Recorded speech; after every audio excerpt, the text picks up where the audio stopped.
Oh my God. They actually did it.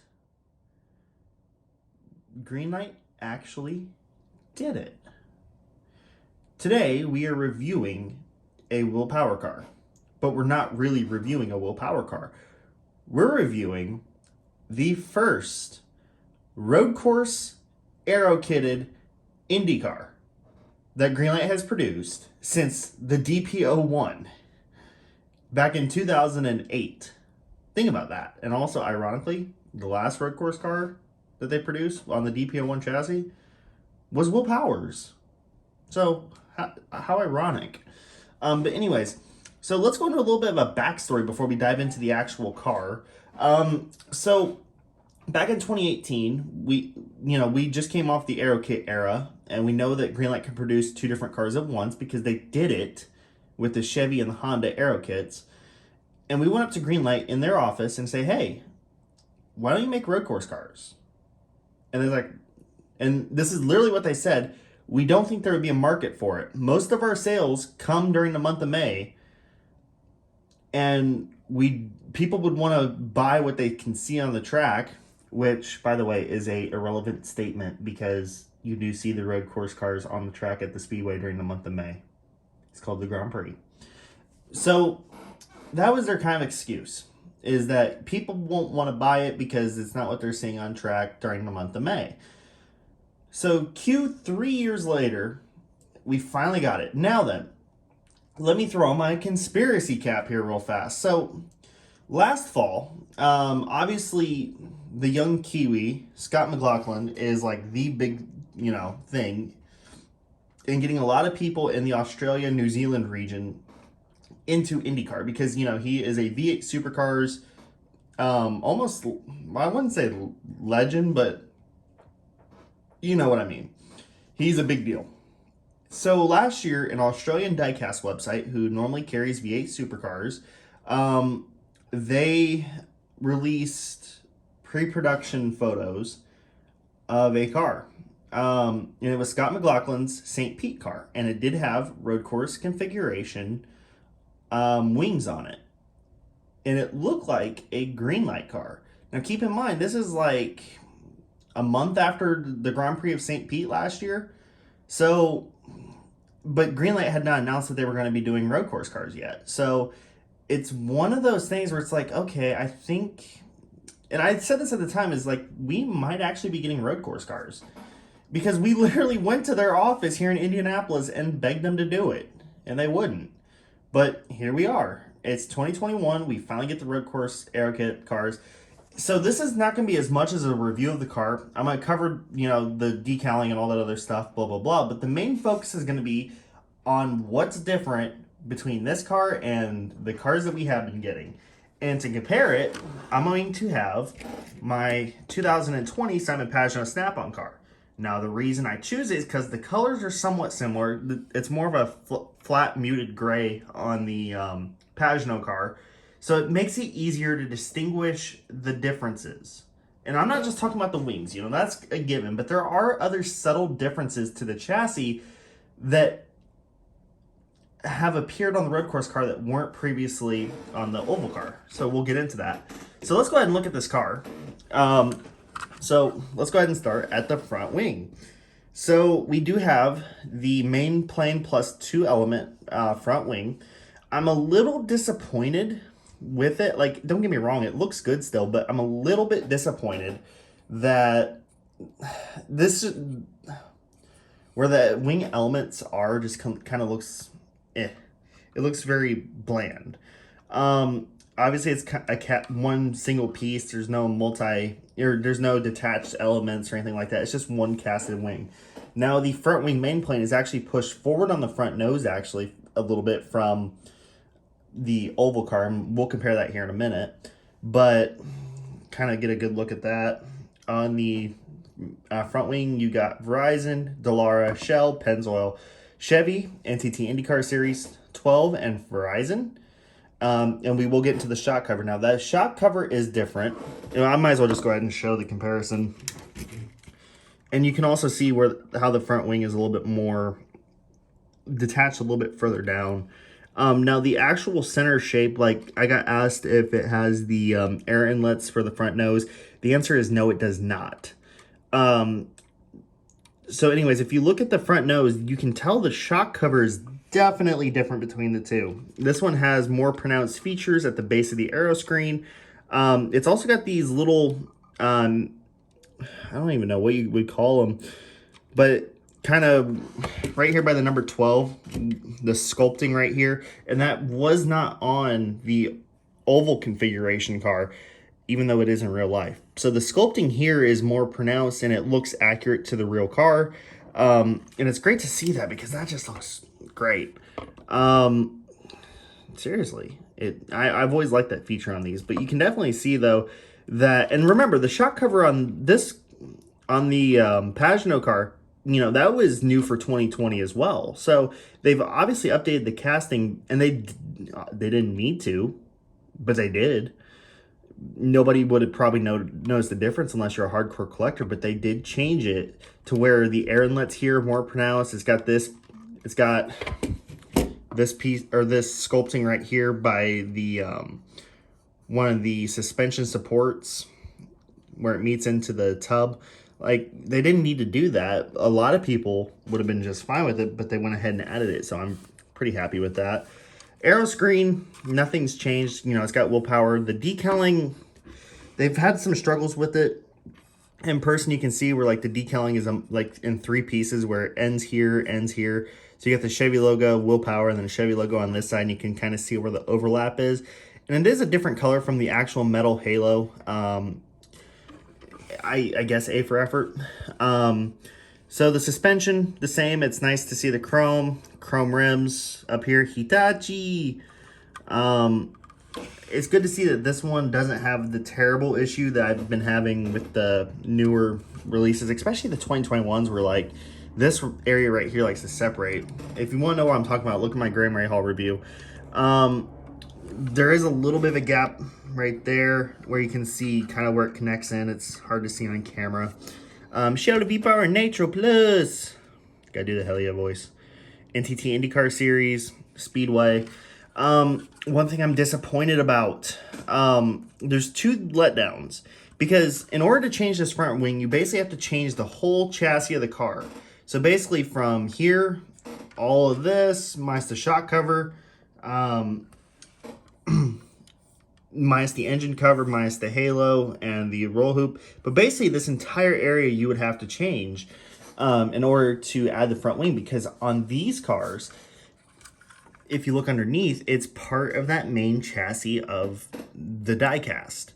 So I'm a little disappointed that they didn't change 2 things. Now, number 1 would have been pretty easy, and that would be the underfloor here. Because on the road course configuration, these holes are mostly patched up to about right there. So like only that much a hole in the underfloor is exposed. But they didn't. The other thing is the wheel ramps right here. So on the road course, it is convexed. Or, I'm trying to remember which one was which. But it's indented inwards. It kind of has a shape like this, where it kind of is inwards. And then you got like the side pod coming up like this. But on the oval, it is correct to this specification. So, again, it's part of this main chassis of the car where they could have changed that and it would have made a huge, huge improvement and made it completely accurate to the actual road course car. But they didn't. Good job, Greenlight. I will give them props, though. At least they did it. But otherwise, besides the main wing and this shock cover, the base chassis is pretty much the same. I tried to put that in there and it didn't work too well. So anyways, we got 5G, BPG, Snap-on. Can't wait to get that Snap-on new garden car. Chevrolet, P1 NTT Polo Award. Decaling. Ooh, it looks like there's a little bit of like super glue mildew there. Greenlight. Suspension hasn't changed a bit. And now we get to the rear wing. So this rear wing is a completely metal element. So very nice to see that they didn't cheap out and do plastic or whatever. So it is a proper metal element. It is a little bit loose, not a terrible, terrible thing. You can see the numbers moved down here, which is accurate because pretty much all the numbers have been moved down here. They were really small and up here, and then Team Penske was the first to jump to it. Up here on the actual top main plane, it's a 3-element rear wing with a little wicker up here. Verizon, the silver stripe, a nice little throwback almost to his original, well, no, not even close to his original Verizon car, but still, it gives me those vibes. Back here, we have the correct diffuser configuration because the oval cars have always had this diffuser, so the under tray has not changed. However, the oval cars never ever run with that extra strike up until this year. This year at the Indy 500 was the first time that they ran with that strike. We're missing Team Penske from here on this, which was always on there before on the rear crash attenuator. You got the hole where your jack would plug into, and then there's your little starter hole. Over here, things not much different. This car does look good. Now, the thing that bothers me is, first off, this is not the best looking 5G car. The best looking 5G car was 2019 when the car first ran, when it was almost completely black with just red highlights. Now this one is completely black with red highlights, but if you look at the pictures of that car, it looks so much better. And then last year's, even the 5G ultra wideband looked cooler because the roll hoop was black with a red number 12, just like this. I think those two look better than this one. I think there's too much red on it. I've never been a particular fan of this year's scheme for power, but whatever. But man, and it's kind of, this guy has been known as the road course ace. You know, he's been one of the road course aces, so I think it's appropriate that he gets the first proper 118 road course car. And let's compare the two. So we're gonna look at the box here in a minute. Don't get me wrong. So there are a pretty good overall look between the road course and the oval configurations. I mean, I like it. I like the fact that we actually have variety now. Now then, so with that said, I'm still gonna get to the box. Greenlight has announced that they are only going to be producing one version of every car. Or not of every car, but of every car they decide to produce. So it's either gonna be oval or road course. So we're not gonna see an oval version of the Will Power car this year. Just like we're not going to see a road course version of Ryan Hunter-Reay's car from this year, or Colton Herta's, or James Hinchcliffe's. We're only going to see the oval configurations. So it's one or the other per driver, or if you're Scott Dixon, you're not going to get either one. Greenlight. A little bit of a letdown, honestly, but I mean, I don't expect perfection. At least they gave effort into it, and it just looks, it looks good. It looks good. The 5G car, I do enjoy getting the flat black 5G car. I have loved this car. This is the one I love the least, but I'm still glad I get it in diecast form. And again, it's just good to get variety. So let's go ahead and take a look at the 2021 IndyCar boxes. That way I don't have to review it again.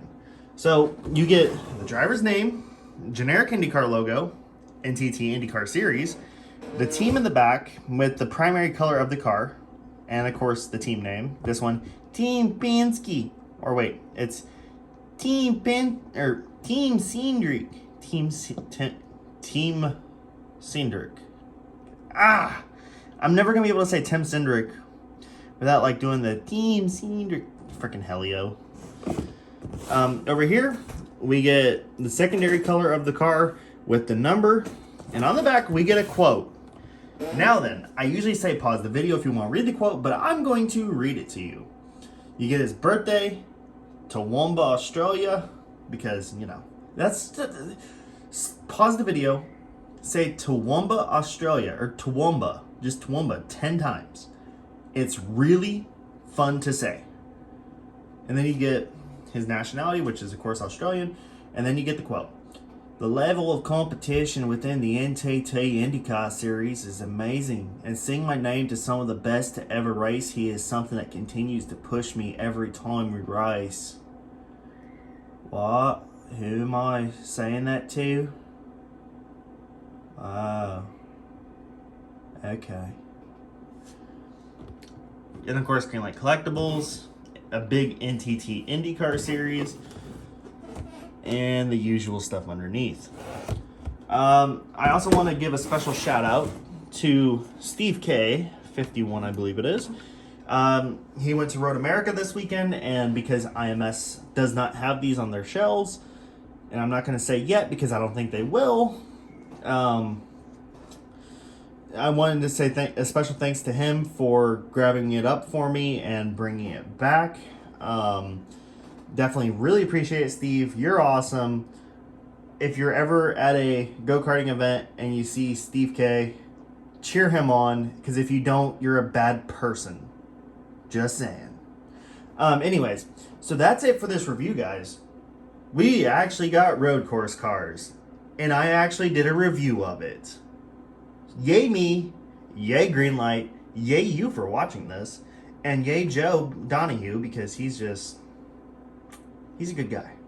Subscribe to his channel to watch his IndyCar series, because it's really entertaining. Joe is great. And I am Kevin. Thank you for watching this review, and we will see you in the next one. Peace out!